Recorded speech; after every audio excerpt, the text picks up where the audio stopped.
Mapagpalang umaga na naman po ng Sabado. Nandito na naman po tayo muli sa tahanan ni Sir Cyril sa Barangay 96, Zone 8, District 1, Tondo, Manila. Kaya po tayo bumibisita sa kanya Sabado-Sabado, Linggo-Linggo upang magbulay ng mabuting salita ng Diyos na siyang ating sinishare naman sa pamamagitan ng video. Kasi alam niyo, yung mag-share ka ng salita ng Diyos, higit na maganda po yan kaysa mga 7 dito, 7 doon. Yung umarites dito, umarites doon, di ka nga.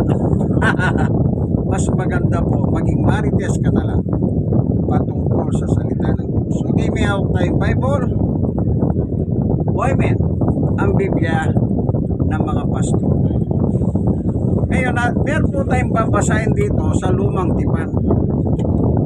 No, Lumang Tipan. Pero bago tayo umalaw sa pag-aaral o pagbabasa, mabuting bagay na hingin natin ang patnubay ng Diyos. Kasi pagsalita ng Diyos, maganda yung pinapatubayan tayo ng Diyos. Hallelujah. Panginoon Diyos, sa aming Ama na makapangyarihan sa lahat, minsan pa, samahan mo po kami, dalawa ni Sister Cyril, upang lubos namin maintindihan ng iyong salita na mapaginawa ang paglalo.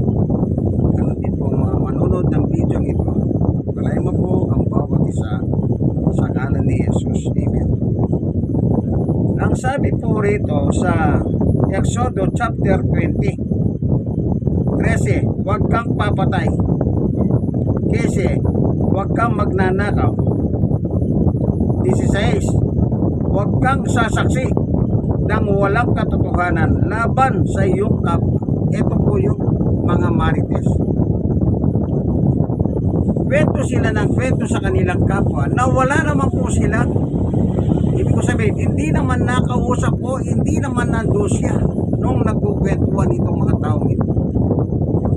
Kaya sabi ng Diyos, huwag. Puro wag po yung unang salita nito. Ibig sabihin, inuutusan ng Diyos ang tao. Anong sabi? Huwag kang sasaksi ng walang katotohanan laban sa iyong kapwa.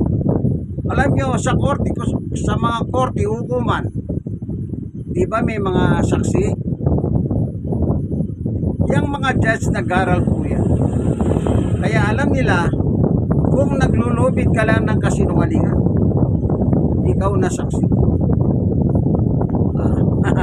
Sometimes may mga saksi po nakakasuhan pa dahil po sa mali nilang pagsaksi. Ibig sabihin ng saksi, meron kang nakita.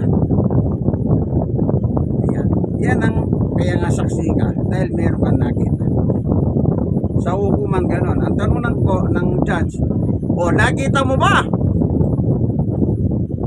Nakita mo ba? Yan ang tanong ng judge. Hindi ko po masyadong napagmasdan kasi madilim po at meron siyang takip sa mukha. Yan. Hindi po ba? Sa buhay natin ito, hindi po nasusunod ang gusto ng Diyos. Una, huwag kang papatay. Bakit po pumapatay ang tao? Dahil po sa matinding galit. Sa matinding galit. Kaya nakakapatay sila. Anong sabi nila? Nagdilim ang aking paningin. Kaya ko siya napatay. Yan ang madalas sabihin sa korte ng mga tao. Para madali nilang yung guilt nila ba matakasan. Nagdilim ang aking paningin. Huwag kang magnanakaw. Alam mo nang hindi mo pera yan. Pero ba't mo pa kinuha? Yan po. Kaya dito po sa Kawikahan, meron po nakasulat dito. Tignan po natin ano. Kung ano ang consequence ng paggawa ng mga bawal ng Diyos. Tignan nyo po. Dito po sa Kawikahan chapter 14 sa verse 21. Ang umaamak sa kapwa ay gumagawa ng masama. Yung salitang amak, paghamak. Halimbawa, nakita mo yung kapwa mo. Pag pinagsalitaan mo siya ng hindi maganda, yun ay paghamak sa kanyang pagkatao. Ikaw ay gumagawa ngayon ng masama. Sino po ba ang lumikha ng tao? Hindi po ba ang Panginoon Diyos? Genesis 1:26-27. Kapag ginamak mo ang iyong kapwa, ginamak mo ang gumawa sa kanya. Kaya kasalanan po. Ulitin natin. Ang umahamak sa kapwa, ibig sabihin kapwa tao, ay gumagawa ng masama. Opo, masama pala yan. Kaya dapat irespeto po natin ang ating kapwa-tao. Huwag natin silang hamakin. Kung nagkakamali sila, payuhan natin sa mabuti.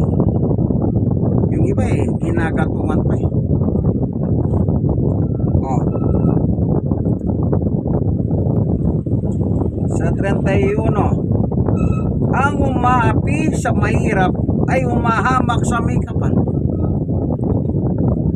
Ginamit po yung mahirap. Bakit? Meron bang mayaman dito sa lupa? Sige, sabihin na natin may mga mga mayayaman yan. Sa Diyos po, walang mahirap, walang mayaman.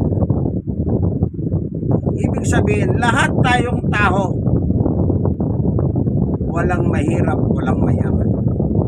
Kaya pag, anong nakalagay? Ang umahapi. Pag inahapi mo kapwa mo, gumagawa ka ng kasalanan sa may likha sa kanya. Yang pang-ahapi o yung paghamak, pang-alipos na lahat ng pag pinupukol mo sa iyong kapwa-tao, ginagawa mo yan sa Diyos. Hindi sa kapwa mo ginagawa yan, kaibigan. Kaya nga sinabi niya, nagkakasala ka sa lumikha sa Kanya. Alam niyo po ba, lahat po tayo mahal ng Diyos. Sana yan po maghari sa puso natin. Mahalin natin ang kapwa-tao natin. Si Jesus po, nung nangangaral siya, tinanong siya. Ang tanong ay ganito. Ganito po ang tanong at ganito rin ang sagot ni Jesus. Mateo 22:34. Nagtipon-tipon ng mga Pariseo nang mabalita nilang napatahimik ni Jesus ang mga Saduseo. Itong taong ito, Saduseo, Pariseo, mga kababayan po ni Jesucristo ng ating Panginoon, mga kapwa-udyo niya. Isa sa kanila na dalubhasa sa kautusan ang nagtanong kay Jesus upang subukin ito. 36, Guro, ang tawag nila kay Jesus noon, Guro kasi nagtuturo po siya. Alin po ang pinakamahalagang utos sa kautusan? Tanong niya. 37, sumagot si Jesus, ibigin mo ang Panginoon mong Diyos ng buong puso mo, buong kaluluwa mo, at buong pag-iisip mo. Ano ito? Ang tao po ay may puso, may kaluluwa, at may pag-iisip. Ibig sabihin, mahalin mo ang Diyos ng iyong buong pagkatao. Lahat ng iyong buong pagkatao mo. Ganyan mo mamahalin ang Diyos. Hindi pwedeng kalahati, 3/4, 1/4. Hindi pa. Buo. Ito ang pinakamahalagang utos. Okay, nasagot na yung unang tanong ha. Alin ang pinakamahalagang kautusan sa utos? Ito, number 1 ha. O number 2, punta tayo sa number 2. Ito naman ang pangalawa. Ibigin mo ang iyong kapwa gaya ng pag-ibig mo sa iyong sarili. Oh. Kung mahal mo ang sarili mo, parang ganito, ayaw kong minumura ako. Oh. Kung ayaw mong minumura ka, huwag mong murahin ang kapwa mo. Kung ayaw mong mabugbog, huwag kang mananakit ng iyong kapwa. Yun ang ibig sabihin. Mahalin mo kapwa mo. Kahit ano pang kalagayan sa buhay niya, mahalin mo siya, kaibigan. Kahit hindi mo siya kayang mahalin, mahalin mo. Yun ang utos eh. Ang tao, ano sabi nila?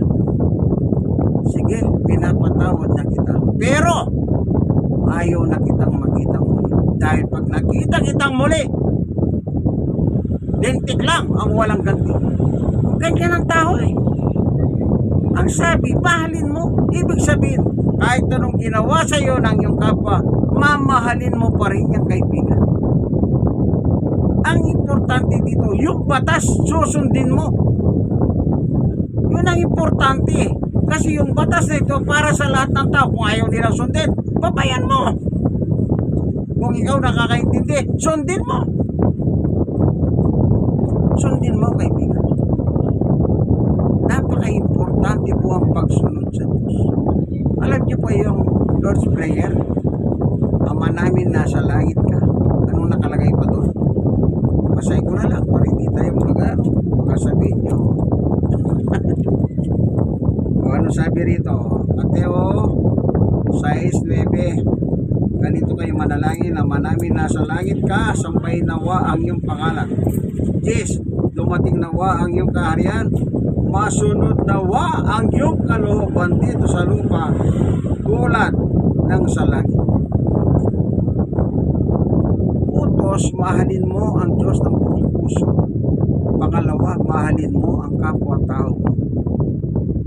Pag ginawa mo yan, kaibigan, sumusunod ka sa kalooban ng Diyos. Anong sabi ng Diyos sa lumang tipan? Huwag kang magnakaw, huwag kang pumatay, huwag kang sasaksi laban sa iyong kapwa-tao na walang katotohanan. Hindi po pa ganun. Kaya pag sumaksi ka ng walang katotohanan, ang tawag sa iyo, bulahang saksi. Ang saksi po ay talagang dapat nakakita ka ng ebidensya. Ganyan po ang Biblia magturo. Kaya bilang mga tao, anong dapat natin gawin? Si Juan po meron siya sulat. Tingnan natin. Dito sa unang 1 chapter 5 verse 3. Sapagkat ang tunay na pag-ibig sa Diyos, tandaan nyo ano sabi niya? Mahalin mo ang Diyos ng buong puso, ng buong kaluluwa, ng buong pag-iisip. Tuloy natin. Unang 1:5-3. Sapagkat ang tunay na pag-ibig sa Diyos, kung tunay kang umiibig sa Diyos, kaibigan, ay ang pagtupad sa kanyang mga utos. Anong utos? Huwag kang papatay, huwag kang magnanakaw, huwag kang sasaksi laban sa iyong kapwa nang walang katotohanan. Puro salita. Una, huwag. Ibig sabihin, inutusan po tayo ng Panginoon Diyos na huwag nating gagawin ito. Nakikita nyo po ba sa mga highway, sa EDSA, pero mga karatula, huwag kang tatawid dyan, nakamamatay. Doon pa lang sa simulang salita, huwag kang tatawid dyan. Yung pangalawang pangungusap, mamamatay ka dyan. Kasi po, yung EDSA po, wala siyang stoplight. Kaya dare-diretso ang mga sasakyan. Kaya nagtayo po sila ng mga overpass. Kung nakitakbo ka doon sa mga sasakyan at tinamaan ka at namatay ka, sino may kasalanan, kaibigan? Nakalagay na yung karatula. Inuutusan tayo ng gobyerno. Anong sabi ng gobyerno? Huwag kang tatawid dyan. Bakit? Sapagkat nakamamatay yan. Tumawid ka, namatay ka. Kasalanan ba nung driver? Kung sakali man ganito, biglang nagpreno yung driver at hindi nakuha sa isang apak ng preno at umikot yung sasakyan, hindi ka tinamaan pero yung sasakyan umikot, na aksidente yung driver, namatay, sino may kasalanan? Kung hindi ka pasaway, wala sanang driver na namatay. Kaya nga nagpatayo ng overpass para doon po tayo tatawid. Ngayon, dapat pa tayo sumunod sa gobyerno? Kasi sabi ng karatula may patupad noon ng gobyerno. Bawa, kaya Quezon City po yun. Ibig sabihin, nag-uutos ang Quezon City na gobyerno, yung mayor. O tignan natin ang Biblia. Anong sabi ni Pablo? Roma 13:1. Ang bawat taho'y dapat pasakop sa mga pinuno ng pamahalaan, sapagkat walang pamahalaan na hindi mula sa Diyos, at ang Diyos ang nagtatag ng pamahalaang umiiral. Okay? Sa Quezon City, sinong pamahalaan doon? Di po ba yung mayor? Wala naman po gobernador sa City of Manila. Hindi kagaya ni dating Pangulong Marcos nung araw. Meron siyang gobernador, si Imelda, naging gobernador ng Metro Manila. Tinulad niya sa mga probinsya, may gobernador. Inialal po niya in-appoint niya si Imelda bilang gobernador. Ginaya niya sa probinsya. Pero ngayon wala na. Siyempre tapos yung termino ni Apo ang tawag nila sa kanya. Ngayon, utos ng mayor ng Quezon City, huwag kayo tumawid dyan, baka mamatay kayo. Tumawid ka, namatay ka, or either sa pagpreno ng driver, siya naman yung na-accident at siya yung namatay. Dahil sa katigasan ng ulo ng tao, kaya po nangyayari ang mga ganyan. Utos yan. Sinong pamahalaan? Mayor Belmonte ng Quezon City.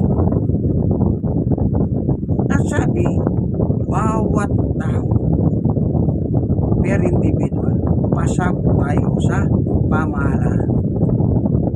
Pero sa kabuuan ng Pilipinas, ang pamahalaan ay ang si Bongo bilang Pangulo. Dapat kung ano sinasabi ni Pangulo, sundin natin. Sino susunod sa kanya? Mula sa Vice President hanggang sa walang posisyon, lahat tayo susunod. Bakit? Yun po yung nakalagay sa Biblia. Hindi po utos ng kusino. Mag-isip Pablo, hindi utos yan. Sinulat niya yan dahil utos sa kanya ng Panginoong Jesus. Bakit? Yung utos ni Pablo, salita ni Jesus. So, lahat ng tao, kaibigan, kaya tayo po dapat nagmamahalan tayo. Alam nyo, kung sa puso natin ay sundin lang natin ang gusto ng Diyos, mahalin ang kapwa-tao, wala naman po sanang gulo Sa totoo lang, wala sanang gulo. Bakit po bansa natin Pilipinas ang gulo-gulo? Sa totoo lang, magulo na po ang Pilipinas kayo. Kasi po, dahil po sa kanilang mga ambisyon. Pero kung titignan po, pagdating ng eleksyon, ang gusto nila, maglilingkod sila sa bayan. Pero gumagawa pa nga silang covenant na pagdating ng eleksyon, huwag tayong mananagit, huwag tayong papatay, walang gulo. Pipirma pa. Pero bakit ganun ang nangyayari? Ang totoo niyan, wala po talagang pag-ibig ang tao sa kanyang kapwa. Ang mahal ng tao, ang sarili niya. Yun ang totoo. Bakit ko nasabi yan? Marami na pong nangyayari ganyan. Dahil po sa hangad nilang makaupo sa anumang posisyon. Huwag po sabihin, tatay mo yan, nanay mo yan, kaaway mo. Alam niyo po ba sa parting people, yung mga Villa Puerte, nag-aaway sila. Anak, tatay, apo, rarambol-rambol sila. isang pamilya lang. Nagrarambol. Ang sama ng ganito. Kaya nga sana matuloy na may pasa yung dynasty law para tumigil na itong mga bangayan na nangyayari dito sa ating bansa. Alam niyo po, kung mamahalin lang natin sana ang Diyos, wala pigulo. Hindi. Yung nga po sabi ko, mahal nila sarili nila bago ang kapwa. Ano sinasabi ng iba? Ay, bakit ko naman tutulungan yan? Naghirap nga ako, naghanap buhay nga ako eh. May meron ako pera, itutulong ko sa kanila yan. May ganyan mga katwiran. Hindi ang sabi ng Diyos, mahalin mo ang kapwa mo. Nakita mo kapwa mo, walang pagkain, pakainin mo, kaibigan. Ano pa naman yung kapiranggot na pagkain na ganyan, i-share mo sa iyo kapwa. Na nakikita mo, nagugutom mo ng pagkain. Yung iba eh. Ewan ko. Bakit Naman ganyan? kasi, gusto lang hihilan. Naalala ko yung napanood ko sa content creator kapon. Yung pala, ewan ko gaano ba totoo, magkasapakat pala yun. Para makagawa sila ng content creator, ang sabi ng isa, "Hoy, ang tamad mo, nagpakukunwari ka putulang pa, nakita kita bandaron. Ngayon, ba't ka nandito kung putulang pa mo?" Ibinati ko silang pareho ng mga nakapanood. Yung pala, magkasapakat. Isipin nyo, nagpapalibas yung isa. Kaya sabi ng isa, "Malis ka nga dyan!" Eh, biglang inatak yung kanya. Nakita hindi naman pala putulang pa. Nasanay sa higi. Oh. Kaya ito walang plano. Kaya sabi ng mga iba, sana pinabayaan mo na lang yan ang racket niya. Normal mo rin yun. O, siyempre, nagraraket ka sa masamang paraan eh. Sabi niya putol daw ang paa niyo. Nung inalis yung tapal, hindi pala putol ang paa. Kaya ganun ano. Kaya naalala ko lang yun kasi sa sinabi ni Sister Cheryl. Tama yun sa kanya, magtrabaho ka. Kasi po ang trabaho napakarami. Bakit yung iba po namumulot ng basura para mabuhay? Marangal. Walang kaplastikan yun. Oh, yan. Tama yan.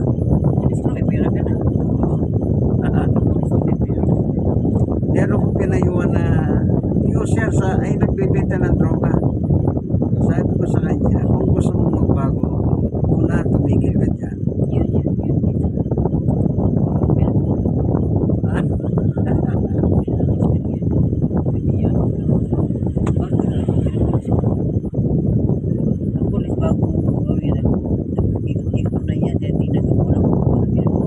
Surveillance kung tawagin niya.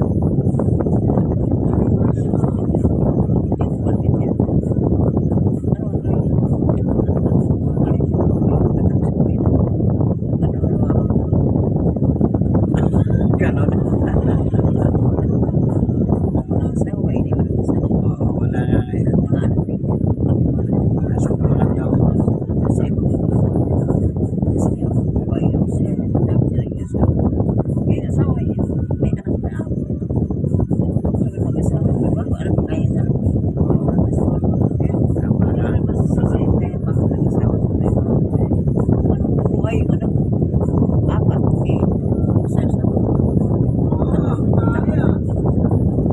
Yan yung sinasabi po niya, realidad yun.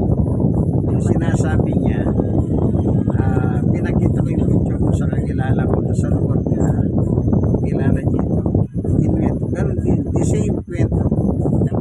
Kaya pala nahuli ng pulis yun. Dahil po sa lugar.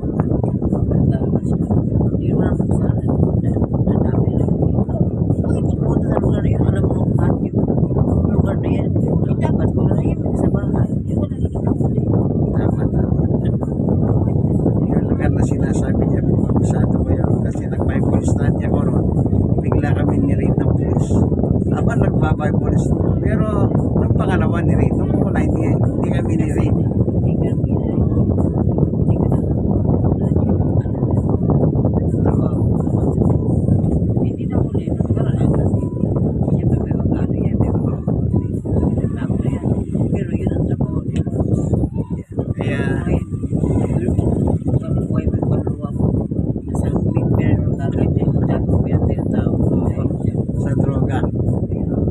Kaya nga, napakasama po ng tulot ng droga talaga. Turog ka dyan.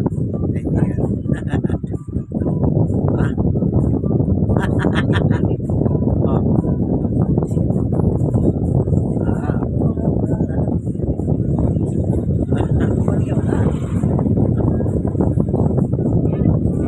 Malayo na no. Oo.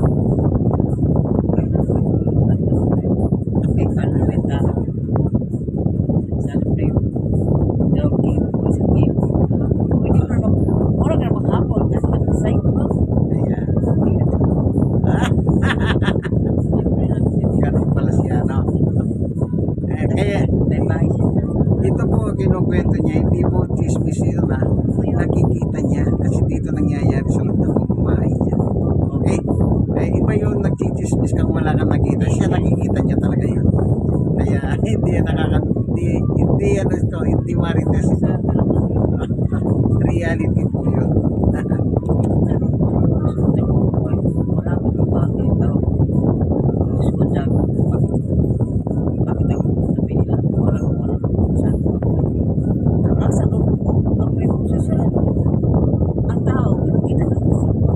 Mm. Kahit walang mga tao, pag nakita yan, kasi bata. Gano? Kung matrabaho ko lang, ayaw mo naman yung tigil ako. Pero kung naalala niya si Tatay Ogos, nang napakasipag sa trabaho nun. Kaya nung mag-asawa yun, sabi ng Inchik, huwag kang mag-alala, sagot ko ng lahat ang kasal mo. Naikasal sila dito sa Tayuman, sa may simbahan doon. Sinagot lahat ng Inchik dahil masipag yung si Tatay Ogos Karan. Kinuwento sa akin ni Tatay Ogos yun eh.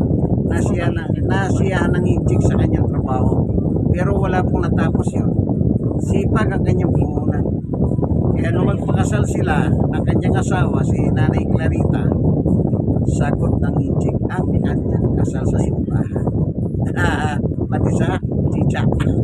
Actually, yun, kaibigan. Oo. Patuloy mo na natin tsaka natin. Sige po kaibigan, hanggang dito na lamang ang ating video. Napakasarap po yung ganitong mga kwento na may reality. Kung inyong kaibigan kaya siya naman po si Sister Sherry. God bless us all. Bye-bye.